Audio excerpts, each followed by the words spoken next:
నిర్మల్ జిల్లాలో ఎగువ ప్రాంతాల్లో కురుస్తున్న వర్షాలకు కడెం ప్రాజెక్టులోని వరద వస్తోంది. దీంతో 2 గేట్లు ఎత్తి నీటిని దిగువకు విడుదల చేస్తున్నారు అధికారులు. అయితే ప్రాజెక్టు పూర్తి స్థాయి నీటి మట్టం 700 అడుగులు కాగా ప్రస్తుత నీటి మట్టం 690 అడుగులు కొనసాగుతోంది. ప్రాజెక్టు సామర్థ్యం 4.6 టీఎంసీలు కాగా ప్రస్తుత నీటి మట్టం 3.9 టీఎంసీలు కొనసాగుతుంది.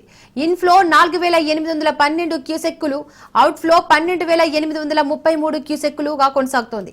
దిగువ ప్రాంతంలో గోదావరి పరివాహక ప్రాంత ప్రజలు, గొర్రెల కాపరులు, రైతులు అప్రమత్తంగా ఉండాలని ప్రాజెక్టు అధికారులు కోరారు.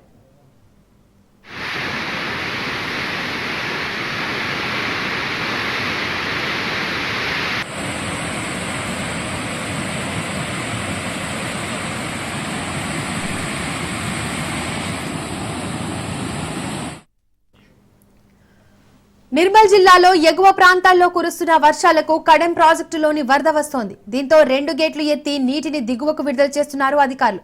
అయితే ప్రాజెక్టు పూర్తి స్థాయి నీటి మట్టం 700 అడుగులు కాగా ప్రస్తుత నీటి మట్టం 690 అడుగులుగా కొనసాగుతోంది.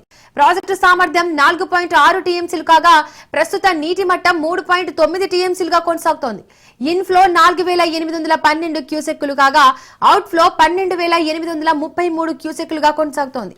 దిగువ ప్రాంతంలో గోదావరి పరివాహక ప్రాంత ప్రజలు, గొర్రెల కాపరులు, రైతులు అప్రమత్తంగా ఉండాలని ప్రాజెక్టు అధికారులు కోరారు.